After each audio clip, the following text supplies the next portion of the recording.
All right, today is the day, and as you can see, we are back, and I have a few videos ready for you. There has been kind of a lack of videos in the last few months because we needed some of these projects to be completing, and a few of those are.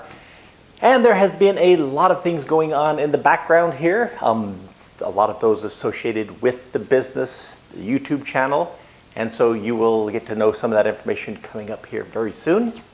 And a lot of other projects on the side that summer seems to draw me into. Anyway, we are here today to look at building the seats for Arete, because a lot of things hinge on where the placement of those seats go. I've been working on the steering column insertion, and that is going to be very dependent on the seats, as the seats are fixed in one position and the steering column moves a little bit for adjustment. But I do need the basic placement of that steering column, pedals, things like that will be based upon the location of the seat. So we have to get those done. It might seem a little premature that we're not that far into the finishing of the car, but we're going to jump in and get a seat done so that we can find those placements. Anyway, this video is going to be an overview. We're going to look at the whole building the seats, making the mold, and producing the seat in an overview on this video. And then I'm going to break into two separate videos, the actual building of the mold and building of the seat, in following videos. At the end of this video, you'll see a link to be able to go and follow those videos. Anyway, let's jump in, see how that seat was made. To actually fabricate these seats, what I'm going to do is I'm going to take a mold of an existing seat. Of course, the existing seat does not fit in the car. They're a little bit too tall. I need them to be a little bit lower. But I do have a little Hyundai Veloster commuter car that we use around our home to run errands and that kind of thing. And it has some extremely comfortable seats. And I think they actually might have just about fit in the car, but they're just a little bit too high, probably a little bit too wide because of the cushions, and we're going to go without the cushions.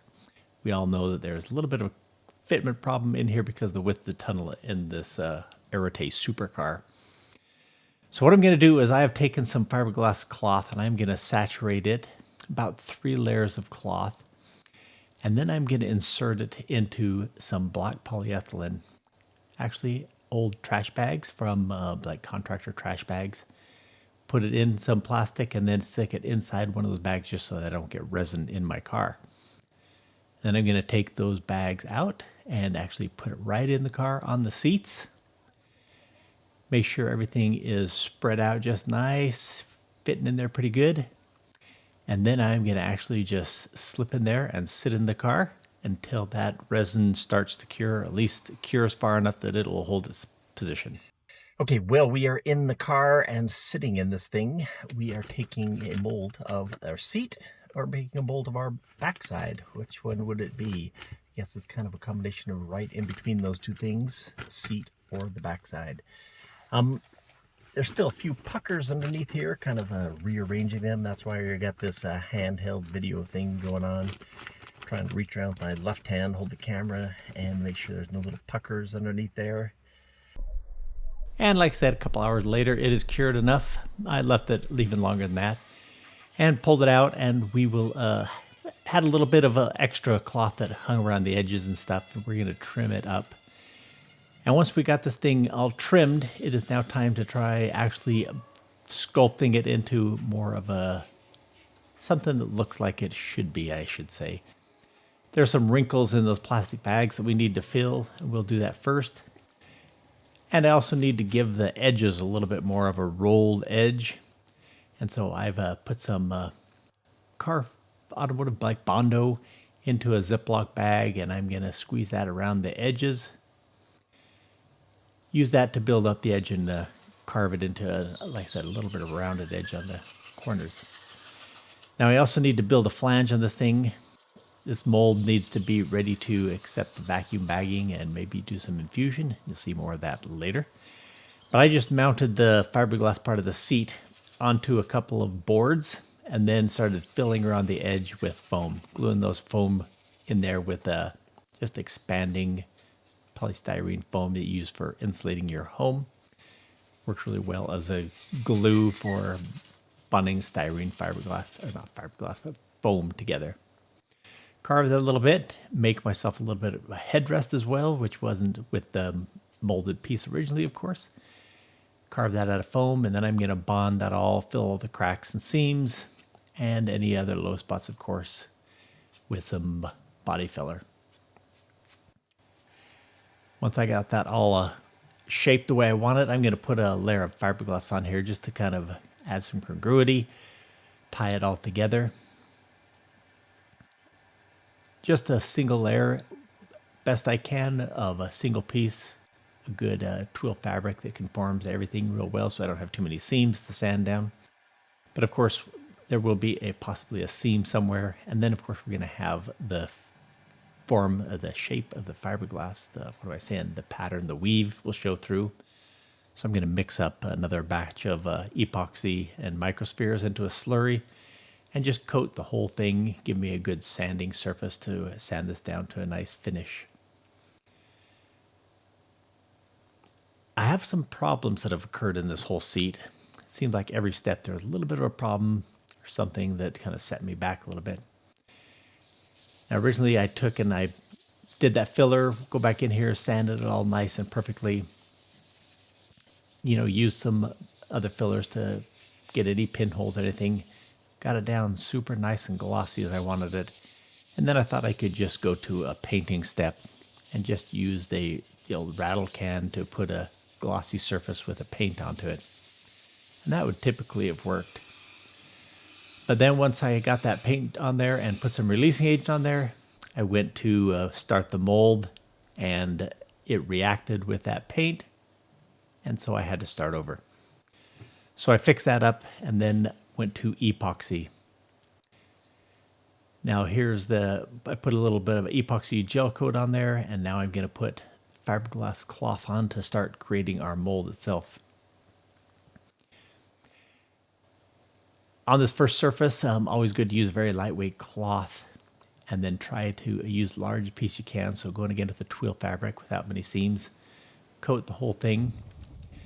But then I'm going to switch back to polyester resin, which is a little less expensive, and fiberglass mat, so I can just really build up a lot of layers, get it really heavy, and add some electrical conduit tubing to make sure this thing holds its shape, doesn't bend at that little hinge point where your hips would be.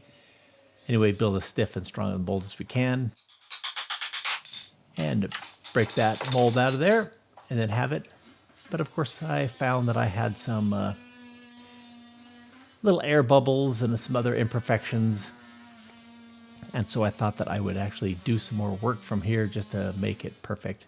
I want a real good, smooth, glossy mold so that I can have that finish epoxy surface. We're going to be making these seats out of carbon fiber. In fact, we're going to try an experimental thing that I've never done and using the forged carbon fiber. So to get that mold fixed up a little bit better, I'm actually went and grabbed just a quart of automotive finish. So we're going to prime the mold and spray an automotive paint on there.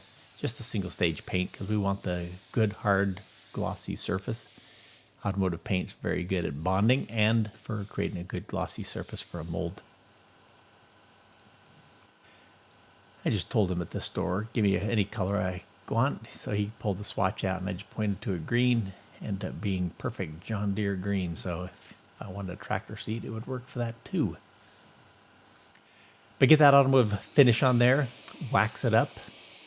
Before I tried a releasing agent, just a chemical spray on releasing agent, and that may have been part of my original failure on the other side. So this time I'm going back to the old tried and tested wax and PVA film. So 3 or 4 coats of wax and then put a PVA layer on there, and we're ready to start trying to create our first seat. Now to do this, I'm going to do this forged carbon fiber, which typically you could lay in the mold if it was flat. But this mold, of course, is kind of sitting up at a couple of angles, and that just forged carbon stuff's just going to slide off because we're going to try to do an infusion. I've never done an infusion with this forged carbon fiber, so this was kind of experimental. So I just laid down some carbon fiber cloth, a little glue, spray on adhesive, and then take the chopped carbon fiber strands and basically just glue it to the sheet of the carbon fiber cloth. That way, once it's stuck on there, I can flip that over and lay that into the mold. You cannot spray a bonding agent into your mold and then stick the forged carbon fiber. That just reacts too badly, and you have little sticky spots and a bad surface. So you have to, if you're going to use a little bit of tack adhesive, it has to be on the backside of forged carbon. So like I said, put it on top of the cloth and then stick the cloth into the mold. The little headrest is kind of a deep recess, so I have to do it in a couple of pieces. And then back to the big kind of carbon fiber shag carpet. Lay that in. Like I said, the glue is against the cloth and not against the mold, holding those chopped strands in there. So we'll lay that in place and start trying to form it in position. Do a little trimming. You can see on the mold I've already prepared a little bit by putting the tack tape on the edge of the mold that has the little tape on it so that we can peel that off later on to get our vacuum bag on there. But that's put into place so that we don't get a bunch of loose fibers going underneath there, ruining our vacuum seal. I'm also going to add a couple layers of fiberglass for this first infusion to give it a little strength when it comes out of the mold. But of course there will be more reinforcement to the backside of the seat once it's all done. Anyway, trim this fiberglass back against the edge as far as we can. Make sure it's clear of that adhesive tape. Do our third layer. Now, besides this being kind of experimental, never having done an infusion of this forged carbon fiber thing, this mold's also a little bit different, and then it has kind of a bend in it instead of a real easy to follow surface. That's also going to add to a little bit of a problem later on. Now I'm putting a peel ply layer on that will keep the vacuum bagging materials separated from the epoxy and the fibers.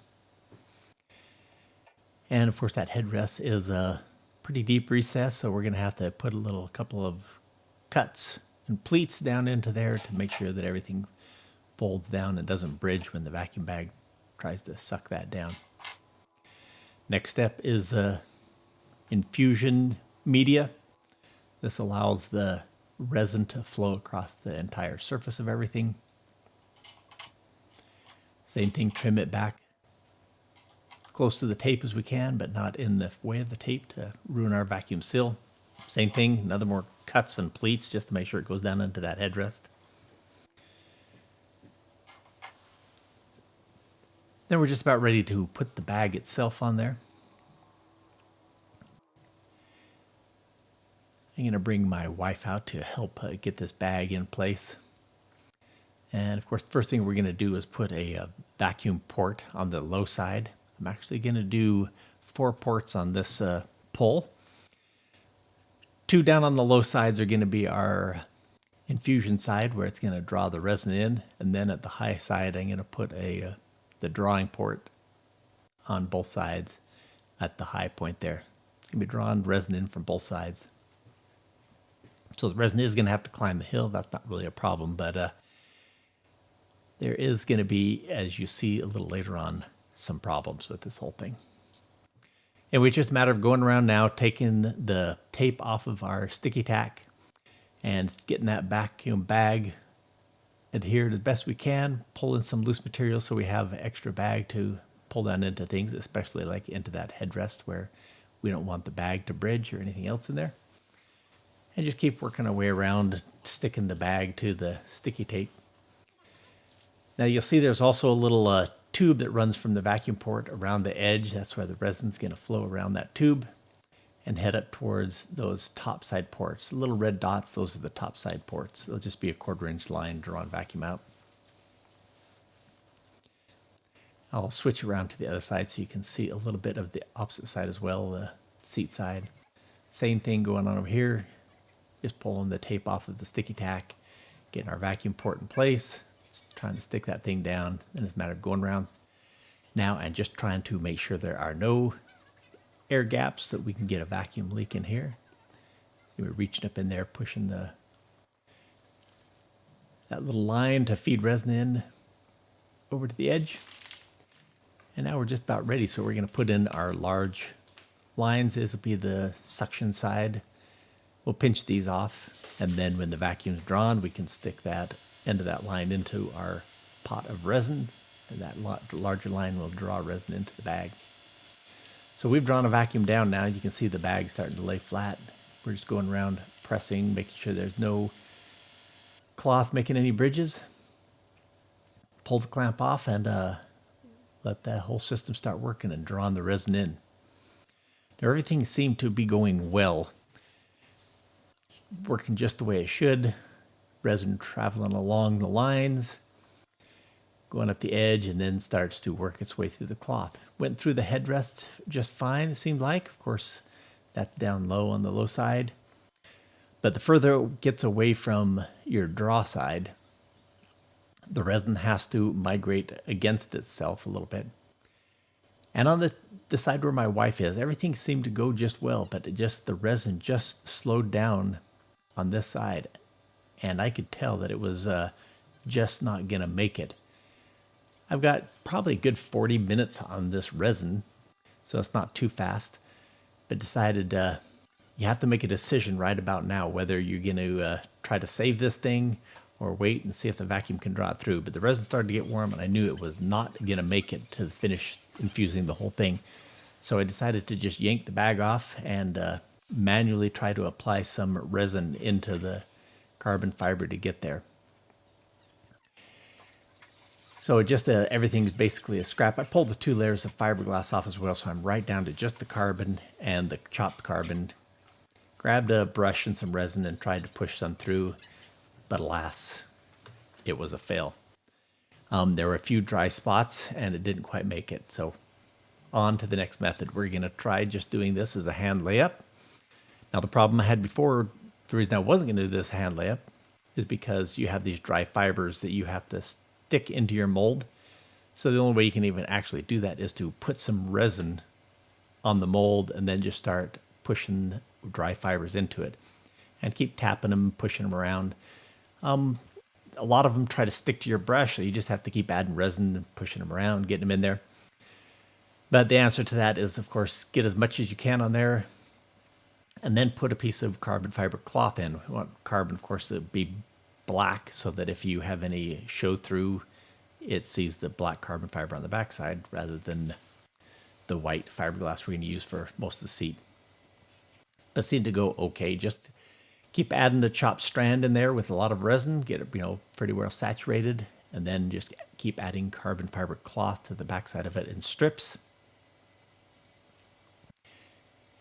And it takes a little while to get these fibers on there, so I had to just mix small batches of resin and just kind of work as I go. Of course, once you get the resin on the mold, it has a lot longer life before it starts to cure, a lot longer than when it's in the pot and can create its own heat. So I got myself worked all the way across, and then just grab a couple of pieces of fiberglass cloth and put them on and just add them in individual layers rather than putting it all together as a perfect ply as you did in the infusion. And pop it out of the mold the next day, and everything looked pretty good. Maybe a few little air spots and things, but nothing that won't be fixed when we give it a sanding layer and a finishing with the sprayed on clear coat. But we have to build some structure on the back side of this thing. So I've positioned the seat in the car, found out where it's going to go, and then put a piece of polyethylene film in the car and a couple of pieces of cardboard to create some dams, mix up some expanding 2-part polyurethane foam, and then drop the seat in on top of that and let it expand. And as it expands up, fills in the gap so that now the seat fits exactly where it needs to go in the car. But it's just a big kind of a floaty mess of foam, so we're going to trim it down and sand it and finish it and cover it with some fiberglass, build up the structure of that part of the seat as well.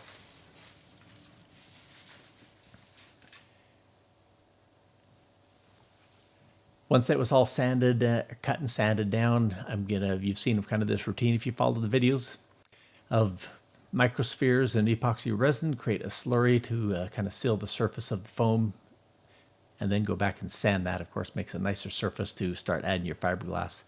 A little bit of a problem doing that, going straight fiberglass onto the foam. But we'll get this thing coated with our slurry.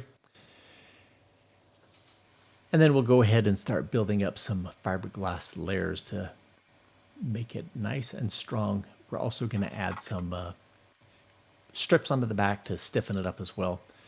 I'm just, again, some styrene foam cut into little core strips, trim them down. And I'm going to bond those on with some of this slurry as well. And I could have just put some of this microsphere slurry down and weighted these two little strips of foam, but I was feeling good. So I just took some fiberglass cloth and a little bit of resin and just laminate them on for the first layer.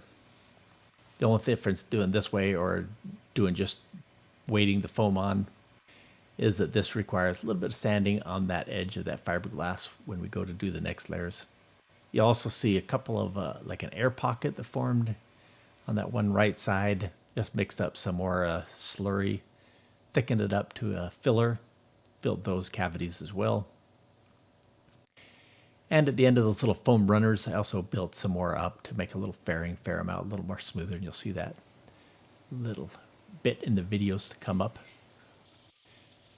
Once that slurry is all set up, you can see those little foam runners as well, all faired in nicely with that foam or the slurry filler. Sand this thing down again, like I said, to get a nice smooth surface for our fiberglass layers. Now these fiberglass layers are also going to be holding our fastening system down. We're going to hold these chairs down with 3 bolts. Just some 5-inch epoxy to hold our fasteners in. These bolts are just got really wide flanges, epoxy on, and then you start building fiberglass cloth over them. Get some really good pull strength. Pull strength all dependent upon how wide the flange is on that bolt and how much fiberglass you put over the top of them. But those bolts are in place, and now we're just starting to do our lamination. Some pretty heavy fibers up the back and into the headrest. That will be the car will be leaning up against the bulkhead in the back, so it will flex a little bit, but it'll hit that bulkhead. We're just going to go and start building up some layers, 3 or 4 layers, depending on what part of the seat I'm working on. Keep going right across those foam runners that we added in. They will stiffen those up tremendously. And then working on the bottom side, snip a little hole around those bolts, drop the fiberglass cloth right over the top of them, and just start building up the layers around them.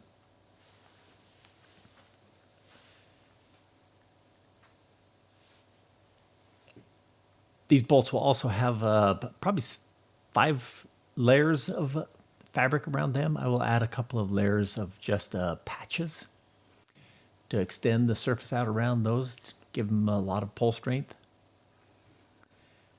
And then once those patches are put in around the bolts, go ahead and put another layer of fiberglass cloth on top of those as well. Just tie each layer together. Get the thickness where you want the most strength. Now, ultimately, there are just a couple of surfaces that will be seen outside of the seat. You won't see the bottom, of course. I don't need to have it pretty. But the side that faces outside the car and a little bit onto the back rest of the car can be seen when you're entering or exiting the vehicle. And so we're going to put some carbon fiber cloth to make those nice cosmetic. Now all of these layers of cloth come down and attach directly to the original seat part at the flange. And so we just lap that over really nicely and left a lot of extra. And that, of course, needs to be trimmed off. Later on, we'll go back and sand these really carefully and make a nice smooth round surface. But right now, we need to get this back in the car and try it out. So to get that in there, there's no way to really test where those bolts are, but we know where the position is. So I use these sticks to slide in against the bolts and locate our bolts and holes, mark it, and then I'll drill it and put it in. And my son happened to come by about then, so I thought, hey, how's this thing fit for you? And see if somebody else will be able to use these seats instead of just myself, whose backside they're molded perfectly for. And he seems to be happy with the way they fit. Also going to do inspection on the rest of the work, I guess. Pretty easy to get in and out, as I they designed this thing not to have the wide door seals, and that seemed to help a lot. And there they are, ready for the next step. Well, there you are. We have a seat complete, ready to put into the car and adjust some of those other things around it. Now, I did not quite get the seat finished. It does need to be sanded, finished, and coated with a UV-resistant clear coat and the upholstery applied. Now, I was going to put that into the videos, except for my sewing machine is not a leather working machine, and this is all going to be upholstered in leather padding. And so I am having to acquire a new leather machine, and that is not quite here yet. And so that is going to have to be another video. But I am going to put up a link right here that's going to take you to a specific video of creating the mold and another video over here of building the seats themselves. A little more in-depth if you want to see a little more in-depth view of how these things were done rather than this overview. Anyway, thanks for coming by. Come back to see us again.